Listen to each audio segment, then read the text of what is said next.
These are the places to see in New Zealand based on my experience. For every place you have a card that will lead you to the video from that place if you want to find out more about it. And number 1. Milford Sound is located in Fiordland National Park on New Zealand's South Island and is one of the country's most iconic natural wonders. Milford Sound is known for its high rainfall and dramatic weather, which only adds to its unique beauty. Rain is common year-round and often enhances the experience, feeding waterfalls and creating a mystical atmosphere. Each season brings something different, from warm, clear days in summer to snow-capped peaks in winter. Weather can change quickly, so it's important to come prepared. Rain jackets, warm layers, and waterproof footwear are recommended year-round. Even on rainy days, the fjord is stunning. The best way to witness the sheer scale of Milford Sound is from the water. The cruise takes about 2 hours, and you have choices of outside or inside decks depending on the weather. Many visitors say it's even more beautiful when the waterfalls are in full flow. Always check forecasts before traveling. As you go to the open ocean, the only way to go south is by plane or boat, as there are no roads on the island behind that point. There are 3 different ways to get here: by car, by bus, or by plane. By car it took us 3.5 hours from Queenstown, but way longer on our way back because of stops. It all depends on the conditions of the road. Bus takes longer, and obviously a plane is the quickest way as it only takes 40 minutes. Obviously plane is also the most expensive option, as there are no low-cost airlines flying here. For number 2 and 3, we go to North Island and unique Luge Rotorua at number 2.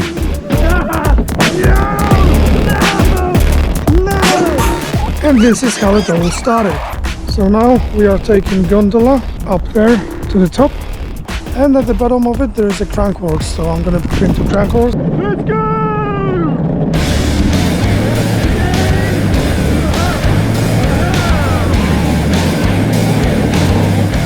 The price for gondola and 5 rides is 90 New Zealand dollars, which is 45 euros. You can also choose combo discounts of gondola, swing, zip line and luge for $200, which is 100 euros.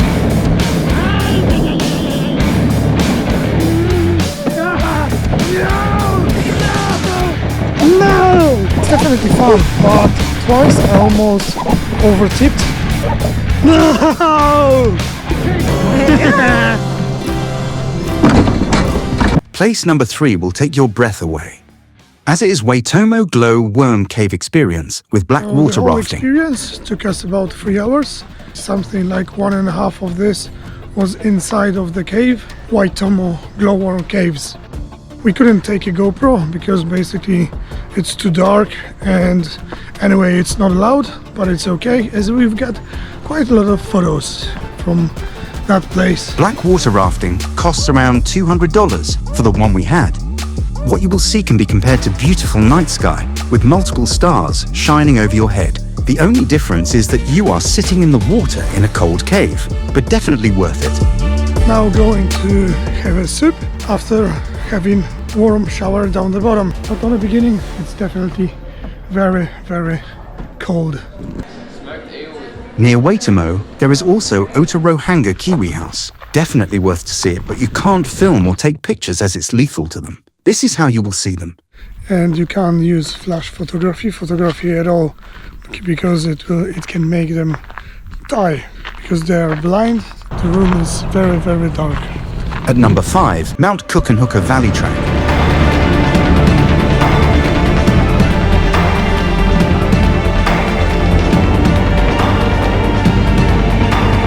We are on the beginning of the Hooker Valley track. Aoraki is just right there. Mount Cook, the highest mountain in New Zealand. The trek will take 3 hours there and back. Maori legend says that Aoraki and his brothers were heading on the canoe to Mother Earth. Their canoe overtipped, and the canoe is now South Island. Aoraki and his brothers are the mountains we will see today on this trek.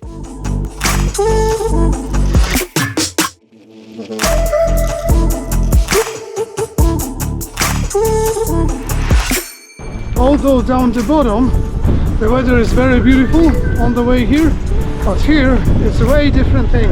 So definitely, you have to prepare for the sudden weather changes. but the views are worth the trouble. Last spot before heading to the car, Alpine Memorial. So it's in memory for the ones who perished in this national park. Rest in peace.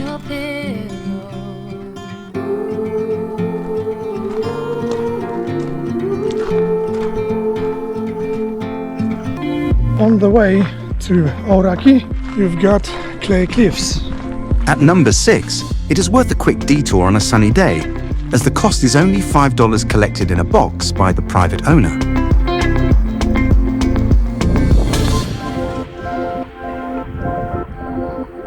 At number 7, Hobbiton Movie Set.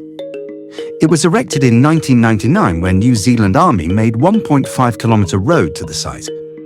All the hobbit holes are built in a different scale, so Gandalf can look way bigger than hobbits. This is Bag End. Frodo and Bilbo Baggins lived together since Frodo was 21, when Bilbo adopted him. The Hobbiton movie set played a crucial role in The Hobbit, but also Lord of the Rings. This was built to recreate the interior of hobbit holes, but as we know, everything inside of the hobbit holes were filmed in Wellington, New Zealand. So something like 500 kilometers away from this place. On the beginning, the movie set was built from cheap materials, but later on improved for the Hobbit movies.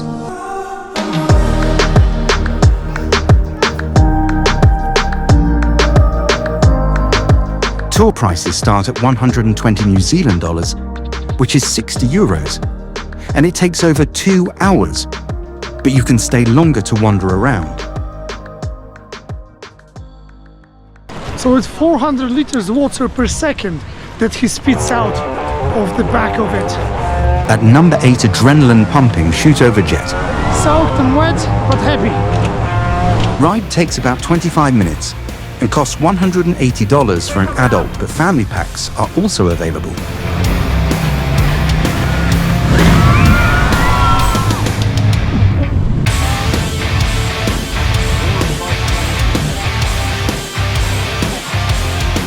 Combo of jet and swing costs $455, so next at number 9 is the world's highest swing. So this is a road to heaven or hell. Shootover Swing, the highest in the world. This is the point that we are jumping off. Here you've got extra gloves and you can choose from following options.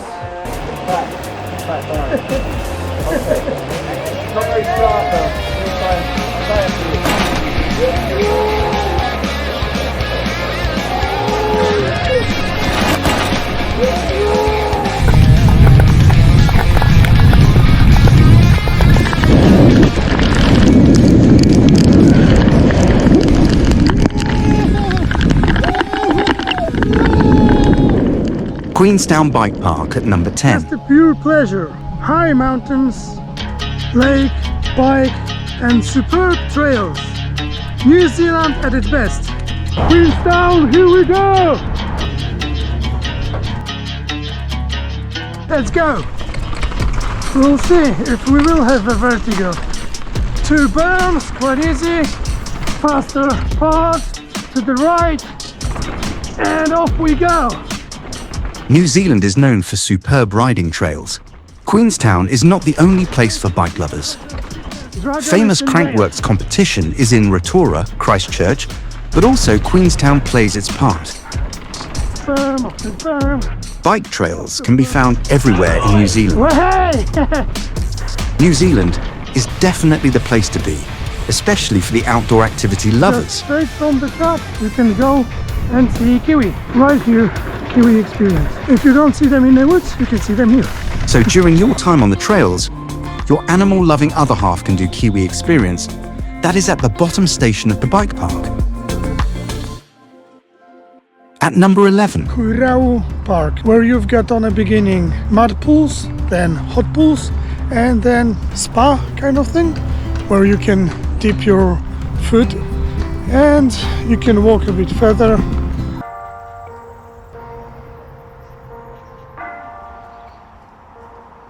Quirao Park in Rotorua is a geothermal area that is free and in the middle of the city, so it is easy to access.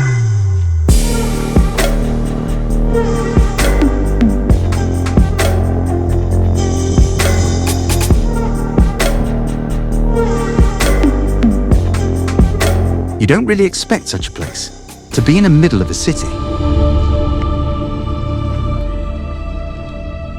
You can't actually see anything over the other side, and you can't see that there isn't even a lake.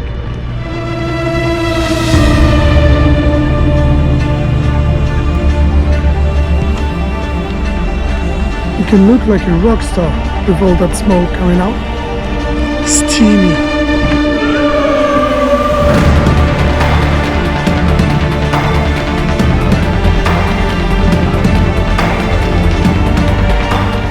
Those are my recommendations for New Zealand based on my experience.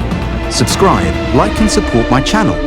Thanks for my first Buy Me a Coffee supporter, Buli Posdro 600V. So this place is actually unstable, and there are new geysers coming up in this place, so you have to be careful everywhere. At least that's what it says.